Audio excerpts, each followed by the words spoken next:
Hello friends and welcome to Brainy Buddies. तो आज हम एनडीए के लिए जो हमारी 16 अप्रैल 2023 को जो एग्ज़ाम होने वाला है उसके लिए मैथमेटिक्स किस तरह से पढ़नी है उसकी स्ट्रैटेजी के बारे में बात करेंगे। तो इसको करने के लिए हमने एक फ्लो चार्ट बनाया कि जिसके अकॉर्डिंग हम इस बारे में बात करेंगे। तो इसके जो की पॉइंट्स हैं जिन्हें फॉलो किया जाना है वो 5 में डिवाइडेड है। पहला है नोइंग, दूसरा है एनालाइजिंग, तीसरा है सिलेक्टिंग, फोर्थ है practice PYQ past year questions and fifth है टाइम मैनेजमेंट। हम हर चीज को एक एक करके डिटेल में जानेंगे कि क्या है कैसे है। और मैं आपको प्रॉमिस करता हूँ कि आप इस तरह से अगर इस तरह से इसे पढ़ते हैं तो मैथ्स जो कि एक बहुत ही ज़्यादा टफ सब्जेक्ट होता है, क्लियर करना उसका कट ऑफ क्लियर करना वो बहुत ही इजीली हो जाएगा। तो शुरू करते हैं नोइंग से। तो पहले किसी भी चीज़ को करने से पहले आपको उसके बारे में पूरी जानकारी होनी चाहिए। तो आपको एग्जैक्टली पता होना चाहिए कि सिलेबस क्या है, सिलेबस में कौन से टॉपिक है जो पढ़ने हैं। इसमें हम कोई इंपॉर्टेंट टॉपिक की बात नहीं कर रहे, हम कर रहे हैं पूरे सिलेबस की बात। तो शुरू करते हैं। मैंने आपके लिए पूरा सिलेबस यहाँ पे सिलेबस के मेन टॉपिक लिख रखे हैं। तो वो टॉपिक हैं algebra, matrix and determinants, trigonometry, analytical geometry of 2 and 3 dimensions. इसके काफी चैप्टर्स में डिवाइडेड है। ये एक जो ओवरव्यू है, मेजर व्यू है। Differential calculus, integral calculus and differential equation, vector algebra and statistics and probability. तो ये हमारे मेन चैप्टर्स हैं। तो हम लोगों ने जान लिया कि ये हमारा चैप्टर है, इतना हमारा बड़ा सिलेबस है। नेक्स्ट स्टेप है हमारा एनालाइजिंग। तो अब हमें एनालाइज करना है, हमें ये देखना है कि कौन सा चैप्टर कितना ज्यादा इंपॉर्टेंट है, किस चैप्टर से कौन से टाइप के क्वेश्चंस आते हैं और किस चैप्टर का कितना ज्यादा वेटेज है। ये कैसे होगा? ये होगा पास्ट ईयर पेपर्स की हेल्प से। तो और आपको इस चीज पे, इस एनालिसिस पे कहीं कोई वीडियो नहीं मिलेगा। हमारा पर्सनल एनालिसिस है। हम पिछले कई दिनों से इस पे एनालिसिस कर रहे हैं और लास्ट 10 years के क्वेश्चन पेपर्स का एनालिसिस करके हमने एक रिजल्ट मेक किया है, एक टेबल बनाया है। उसके अकॉर्डिंग जो है कि जो लास्ट 10 years में है तो उसमें चैप्टर्स में कितने कौन से क्वेश्चन आए हैं। तो पहला चैप्टर हो गया आपका मैट्रिक्स एंड डिटर्मिनेंट्स। इसमें से 97 क्वेश्चन आए हैं। तो ऑन एन एवरेज अगर हम इसको 10 से डिवाइड करते हैं तो on an average 9 to 10 question हर साल आते हैं। इसी तरह बाइनरी नंबर्स की बात करें तो 10 क्वेश्चन आए हैं तो ऑन एन एवरेज एक ही क्वेश्चन आता है हर साल। एक से दो हो सकते हैं, इससे ज्यादा नहीं आते हैं। नेक्स्ट है आपका कॉम्प्लेक्स नंबर। इसमें 42 क्वेश्चंस आए हैं टोटल अभी तक लास्ट 10 years में। तो इससे माने तो हमारे सिर्फ 4 to 5 क्वेश्चंस ही आते हैं कॉम्प्लेक्स नंबर से। हम हमेशा एक एक्स्ट्रा लेके चल रहे हैं। फिर आता है लॉगरिथम्स। तो इससे भी हर साल एक या दो ही क्वेश्चंस आते हैं क्योंकि टोटल पिछले 10 years में 10 ही क्वेश्चन आए हैं। नेक्स्ट बात करें तो आता है क्वाड्रेटिक इक्वेशन एंड इनइक्वालिटीज। मैं चाहूंगा कि आप पेन पेपर लेके इसको नोट डाउन करते जाएं। Quadratic equation and inequalities. तो इससे लास्ट 10 years में 70 क्वेश्चन आए हैं, 70 क्वेश्चन। तो इस हिसाब से हर साल 5 6 7 इस तरह से क्वेश्चन आते हैं, मतलब ये इंपॉर्टेंट है। नेक्स्ट आता है coordinate system and straight line. इससे 69 क्वेश्चन आए हैं। सेवेंथ आता है 3D ज्योमेट्री। इससे 47 क्वेश्चन आए हैं। एट्थ है सेट रिलेशन एंड फंक्शंस। इससे 54 क्वेश्चन आए हैं। Sequence and series very important chapter, mark कर लो। 82 क्वेश्चन आए हैं। इसका मतलब on an average 8 to 9 question every year. Next आता है ट्रिग्नोमेट्री, मैसिवली इंपॉर्टेंट चैप्टर। इससे 145 क्वेश्चन आए हैं, मतलब 14 to 15 question every year.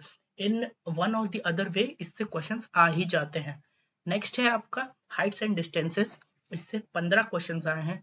Next उसके बाद है सर्कल। इससे 23, triangle 23, vector algebra 62, binomial theorem 23, functions से आए हैं 59 questions, limit continuity and differentiability से 62 क्वेश्चंस आए हैं। नेक्स्ट है डिफरेंशिएशन, उससे आए हैं 52 क्वेश्चंस। फिर application of derivative 45 questions, differential equation 44 question, integral and definite integral 64 questions, area under the curve 16 question, permutation and combination 45 question, probability से आए हैं 110 क्वेश्चन। ये बहुत ही इंपॉर्टेंट है। हम आगे बात करेंगे कि अब इसमें कैसे हमको इसको डिवाइड करना है, कौन से चैप्टर पढ़ने हैं, कौन से छोड़ने हैं, कौन किसको कैसे पढ़ना है। तो और उसके बाद आता है स्टैटिस्टिक, जिससे आए हैं 112 क्वेश्चन, मतलब ऑन एन एवरेज इससे हर साल 10 से 11 क्वेश्चन आते हैं। तो नेक्स्ट अगर बात करें, नेक्स्ट ये है कि सिलेक्टिंग, किस तरह से हमें सिलेक्ट किया जाए।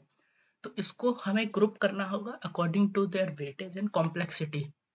तो दो हाई वेटेज चैप्टर है वो है matrix and determinants, trigonometry, sequence and series, probability and statistics. अब ये आप देख रहे हैं, ये है पूरे 5 चैप्टर।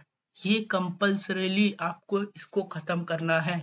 5 चैप्टर्स इनको छोड़ के जाओगे तो आपका एग्जाम किसी भी तरह क्लियर नहीं हो सकता है। इन्हें 100% करना ही है। नेक्स्ट है इजी चैप्टर्स। इजी चैप्टर्स वो हैं जिनसे कम क्वेश्चन आते हैं, बट इस पे अगर आप जस्ट एक रीडिंग मारो, इससे इसमें ज्यादा फोकस नहीं करोगे तो भी इसके क्वेश्चन बना लोगे। ये होते हैं स्कोरिंग चैप्टर, इन पे कर लिया तो स्कोर पक्का है। तो पहला है आपका बाइनरी नंबर्स, सेकंड है लॉगरिदम्स, थर्ड है हाइट्स एंड डिस्टेंसेस, फोर्थ है वेक्टर अलजेब्रा एंड फिफ्थ है बाइनोमियल थ्योरम। देखो बच्चों, अगर ये चैप्टर्स कर लिए तो ये आपको आपके जो स्कोर है ओवरऑल उसमें ऐड ही करेंगे, किसी भी तरह से हेल्प करेंगे। कम आते हैं, मैं मानता हूँ क्वेश्चंस कम आते हैं, बट ये ऐड करेंगे। तो नेक्स्ट आता है इसका थर्ड ग्रुपिंग होती है सिलेक्ट एट योर ईज।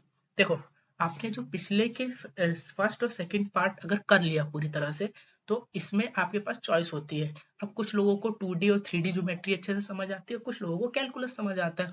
तो उस हिसाब से आप चैप्टर्स को अपने हिसाब से डिवाइड कर सकते हैं। ठीक है। तो अब नेक्स्ट चीज हम इसके बारे में बात करेंगे कि पास्ट ईयर क्वेश्चंस को प्रैक्टिस करना। देखो, the best way to learn the type and level of question is practicing the past year question। इससे आपका जो कॉन्सेप्ट है वो भी बहुत ही इजीली क्लियर हो जाएगा और आपको ये पता चल जाएगा कि किस टाइप के क्वेश्चन आते हैं। देखो, हर साल टाइप सेम रहता है, नंबर्स चेंज होते हैं। अगर आप पिछले 10 साल के क्वेश्चन पेपर उठा लो, जो कि हमने अभी किया, तो हमने ये पाया कि इनके क्वेश्चन ज्यादातर, कुछ क्वेश्चन तो ऐसे रिपीट हो रहे हैं। तो मतलब आप देख रहे हैं, पास्ट ईयर क्वेश्चन करने से आपको बहुत हेल्प होगी। और बहुत जल्द हम इसके ऊपर एक डेडिकेटेड सीरीज लाने वाले हैं। मतलब कि जैसे हमारे चैनल पे आप देखेंगे कि बाकी सब्जेक्ट की सीरीज चल रही है, तो हम मैथ्स की सीरीज इंट्रोड्यूस करने वाले हैं, जिसमें आपको ये पास्ट ईयर क्वेश्चन है जो ऐसे इंपॉर्टेंट क्वेश्चन है उनके ऊपर बताया जाएगा।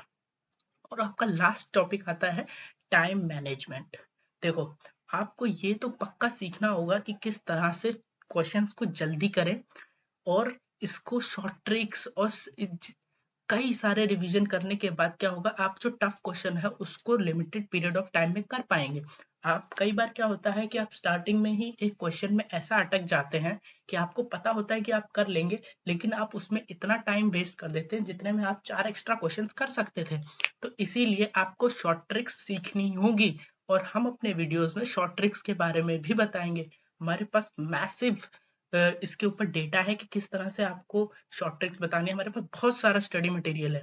आप हमारे टेलीग्राम ग्रुप पे ज्वाइन करके आप देख सकते हैं, हम ऑलरेडी बहुत सारा study material free of cost available करा रहे हैं। तो आप अगर हमारे साथ जुड़ते हैं तो आपको ये सारी चीजें सिखाई जाएंगी।